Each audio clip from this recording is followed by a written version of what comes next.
Greetings, folks. Iolair back again with another update from the World of Warships development blog. This is the second update from July 6th. The first one was the announcement of the return of the Kitakami, and I'll leave a link to my video on that point in the description below. In this video, I'm going to talk about announcements to unique upgrade changes that are in system testing for 097. So Wargaming has announced changes to upgrades they thought would need changes, at least of existing upgrades. But they've also announced new upgrades for a number of ships that currently don't have them, including the Tier 10 aircraft carriers, as well as the Harugumo, the Daring, and the Kléber. So I'm going to walk through these fairly quickly. Some of these are probably less contentious than others. Again, Wargaming's intention with the unique upgrades is to basically make these side grades, not upgrades. In other words, there needs to be a very clear sort of compelling trade-off between either taking it or not taking it, and sort of alters the play style of the ship. And it shouldn't be like a no-brainer. And what they were looking at, or have been looking at, and there's I'll leave a link to their first announcement about unique upgrade changes in the description below. But in that original announcement from a month or two ago, they made it clear that if they saw that an upgrade was routinely taken and the performance of the ship, like win rate or damage or other aspects, were markedly different with the upgrade, then they knew that they would have to make a change, either by improving the upgrade because it's either not being taken very often or it seems to be having a negative impact on players who use it, or more likely players were taking it and it was having a very positive influence for players that had the upgrade. So Wargaming is continues to make adjustments. Some upgrades have been changed, others have not. And this update here talks about the changes that they are making. So first one here is for the German Destroyers E52. The current upgrade it goes into slot 5. It offers a less beneficial reduction in ship detectability. So normally players take the concealment upgrade, which reduces detectability by 10%. The upgrade reduces detectability by 5%, but improves the reload time on the torpedoes by 15%. And what they're doing is they're going to keep those characteristics, but they're going to lower the detectability of the torpedoes by 10%. I honestly, I don't see that this is going to be a compelling change. Maybe I'm wrong. To me, a key strength of the Z52 is its ability. It's basically its hydro range is almost identical to its detection, and so it's one of its few remaining strengths that haven't been completely power crept is its ability to get into a cap and basically light up an entire cap, sit and smoke and gun down, or try to push out opponents that may push into a cap with it, so it can act as kind of the cap bully. I personally would have liked to see the upgrade here change completely. I don't think it should be torpedo-centric, where the Z52, in my opinion, has been too heavily power crept is in its gun systems. So an upgrade that was focused around its guns, I think, would have been a better choice. Or maybe the better answer is keep the upgrade the way it is now and then offer the Z52 a buff to give it better gun systems to compete with the other gunboat destroyers that we are seeing at Tier 10. So Z52, if you play it, I'd like to know your opinion whether you think this upgrade is useful, or upgrade change is going to make it more compelling or not. Grozovoi upgrade is going to be, they're going to add a penalty to the reload, or they're going to modify the penalty to the reload from increasing the reload time from 10% to a 20% increase. Again, the Grozovoi is really known more as a gunboat. It's a very good cap bully, has a lot of utility with many different types of consumables, and its hallmark is its gun systems in a lot of ways, and the torpedoes are sort of ancillary in some ways. So I'm not sure that this upgrade change is going to be, make it less endearing to players. I think players of the Grozovoi will continue to take this upgrade. For the Moskva, the upgrade, again, the Moskva was moved to a special ship, but she does have a unique upgrade that she obviously had when she was in the tech tree. This is being tweaked so that her dispersion isn't going to be quite as tight. They're modifying the dispersion from minus 11% to minus 7%, so the shells won't be quite as tightly grouped. And then they're increasing the penalty on the turret traverse from a 13% penalty to a 20% penalty. The Moskva's unique upgrade was generally seen as like a no-brainer, and I think this is probably a prime example. And I suspect the Grozovoi's was as well. But I'm unsurprised by these changes.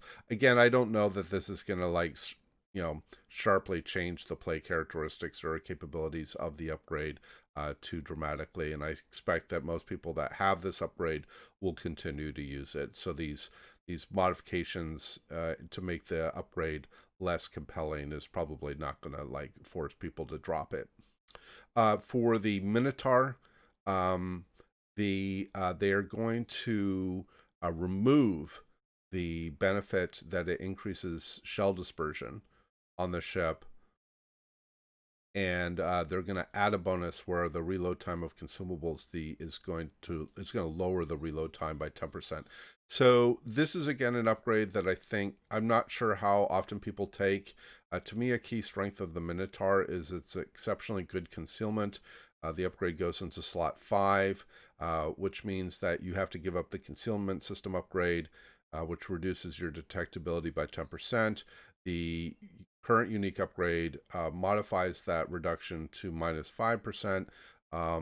It's not clear to me how compelling of an upgrade this is. I technically have the upgrade, the unique upgrade today, but I don't use it. I like having that really exceptionally good sub 10 kilometer detection on the ship because it means that you can move around and be sort of that ambush predator on caps against opposing destroyers. This is arguably the best close support destroyer in the game, or I'm sorry, cruiser, best support cruiser in the game for close engagements and supporting destroyers taking caps. So I don't like giving up the detection, but that's me. And for those of you who have the unique upgrade, I'd be curious to know your opinions as well around these changes and if it's going to change your feeling about whether you take the upgrade or not. The next one is for the Zhao. Again, the Zhao's upgrade has generally been seen as like a no-brainer. It improved shell dispersion. It offered some improved firing range, not as good as the gunfire control system upgrade, which increases range by 16%, which is what classically people have taken. The unique upgrade increases by 8%, but the other aspect is that it improved rudder shift time or reduced it by 20%, and that is the element that's being removed. So again, the Zhao's upgrade I think has generally been perceived as a no-brainer, and they're removing what I think a lot of people see or has seen as a key sort of compelling element of this upgrade. So I do use the upgrade. I expect I will continue to do so. I'll have to get a feel for it. I may, if I feel like the reduction in the worsening of the rudder shift because of the dropping of this benefit is severe enough, maybe I go back to taking the gunfire control system and I stop using the unique upgrade. I'm not sure. But again, the Zhao's upgrade I think was generally seen as a no-brainer. Speaking of another no-brainer upgrade, I think the Yamato's upgrade was also seen as an obvious choice, and that too is being changed.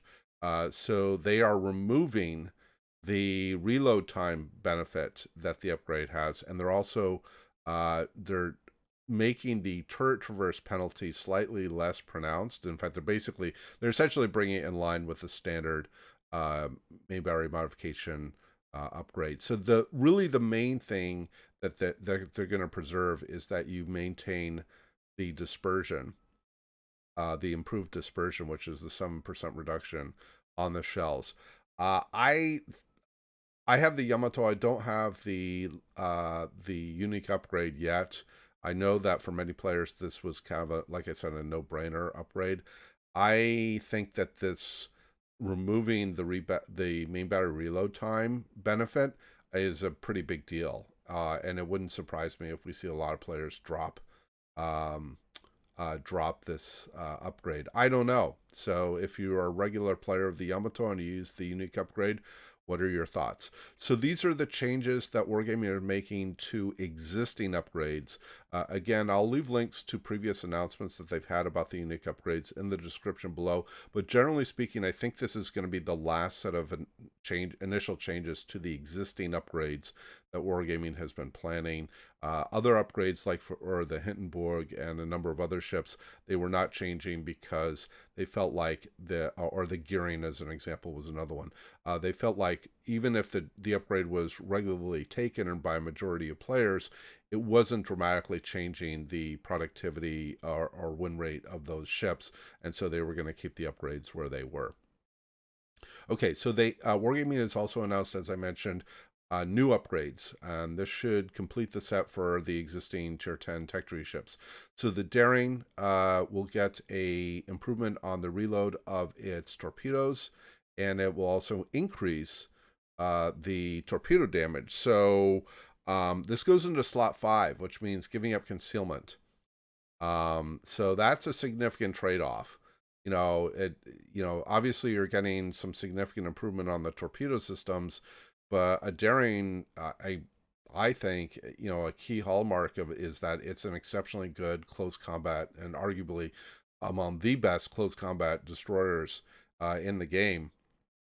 And do you really want to give up your, quite good concealment for, just to get your torpedoes to be more effective? I don't know. So I suppose it depends upon the play style, and that's exactly what I think Wargaming is going for here, is that they want to make the Daring, like you choose whether you want to be more of a torpedo-centric build or a gun-centric build. So just something to consider. The Kléber's upgrade goes into slot 6, which means giving up either the main battery reload or the gunfire control system upgrade. Now, what they've done here is very unusual. This upgrade, I think, is going to be quite controversial. So the way they describe it is they want this upgrade to turn the Kléber into more of a close range torpedo boat. So the slot 6 upgrade reduces ship detectability by 20%. And so this would stack on top of the concealment system upgrade. I didn't do the math before I started this article, so I'm not sure exactly to what concealment it would get the Kléber, but you're basically getting a 20% reduction in your detection on top of the other concealment benefits that you can stack. But then they're increasing the main battery reload time by 80%. So effectively doubling the reload time on the guns. So that's a huge trade-off to say, as largely neuter its, gunboating, strengths. I mean, obviously you still have the main battery reload upgrade, but you get substantially better concealment and be able to leverage your torpedo systems more aggressively.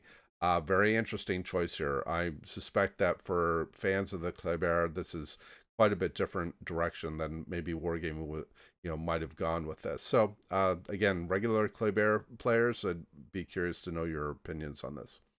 Harugumo's upgrade will go into slot 5. That means giving up concealment.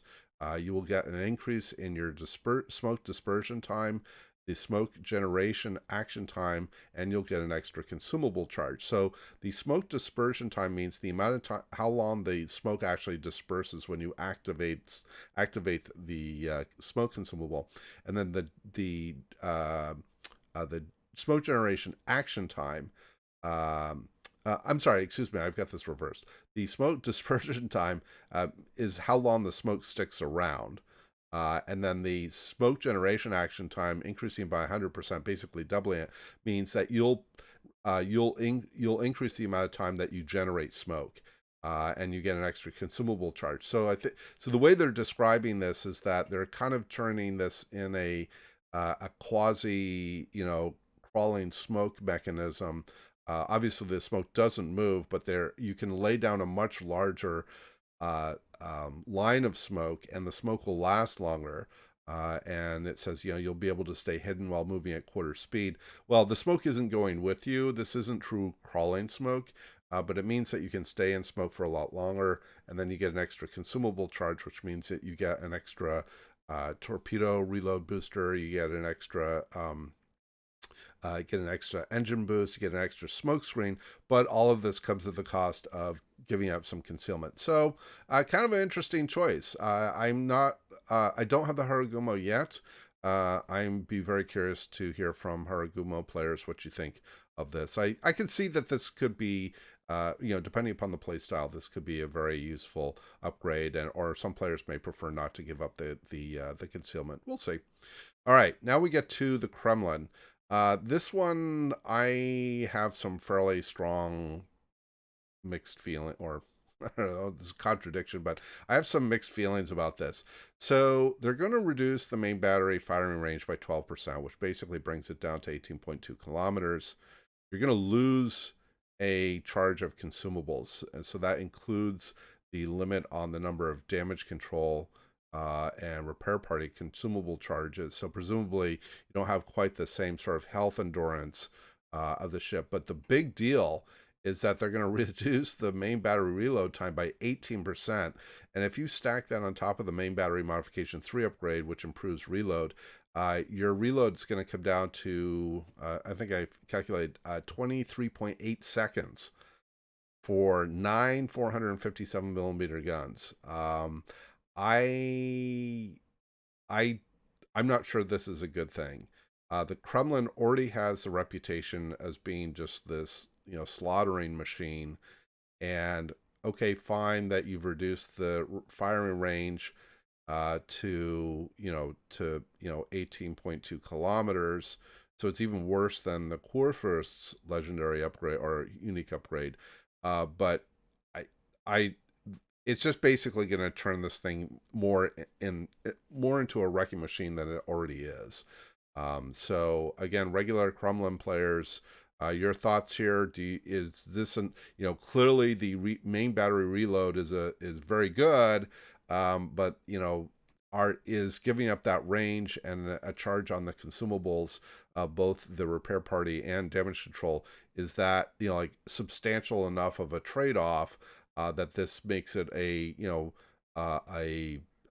more of a side grade than an upgrade? Because my read on this is that this might end up being kind of a no-brainer for a lot of players. I don't know. We'll see. So again, your thoughts and opinions. And then the last 3 are changes, or new upgrades, I should say, for the Tier 10 carriers. Obviously, the Midway and Hakuryu did have upgrades prior to the rework, and those have now been, basically reintroduced in a new format. And then the Audacious is getting an upgrade, which it didn't have before. So the Audacious is actually very interesting. They are reducing the detectability. This goes into slot 6. So they're reducing the detectability of the ship by 15%. So this is the actual surface vessel. They're giving it a 50% increase in the engine power to reach full power. So this is the same capability, or very similar to what the Des Moines can do to get that sort of very quick acceleration. And they're reducing the rudder shift time by 30%. So the way they're describing this is they want to allow people to bring the ship in very close, or relatively close, and give it some means to be able to move around efficiently, and be able to cycle its attacks more effectively. They're also increasing the engine boost on the planes by 20%. So the duration on the engine boost will last longer. So very curious. And I obviously am going to like to hear from my colleague USS Irwin M. Fletcher, who's a regular carrier player, what he thinks of this. I don't know if this, being able to bring the ship in closer and be able to maneuver more effectively is going to be really meaningful. I know that a lot of people complain about the really questionable behavior of the autopilot. I don't see that this is necessarily, the autopilot is necessarily going to behave better with these changes. So curious, interesting change. Midway's upgrade now will increase the cruising speed of bombers by 10% and the bomber damage by HE bomb damage by 10%. This goes into slot 6. So this one probably is going to be a pretty straightforward upgrade, I think, for most players to take, I suspect. And then Hakuryu, they're increasing the maximum plane speed by 15%, but they're reducing the engine boost by 20%. And again, this is, to me, seems, and again goes into slot 6. Again, this to me seems kind of like a neutral change. I'm not being a regular carrier player. I don't have an opinion on how meaningful this this proposal or proposed upgrade would be. But so that was kind of the whole article. Again, I'll leave a link to this below, just offering my opinions on this. But this is kind of, I think it's a good thing that Wargaming is going through these changes to try to refine the upgrades. Some of these, like I said, seem more useful or interesting than others. But again, I invite everybody to leave their comments below with their thoughts. So with that, we hope to see you out there on the virtual seas, and we wish you happy sailing.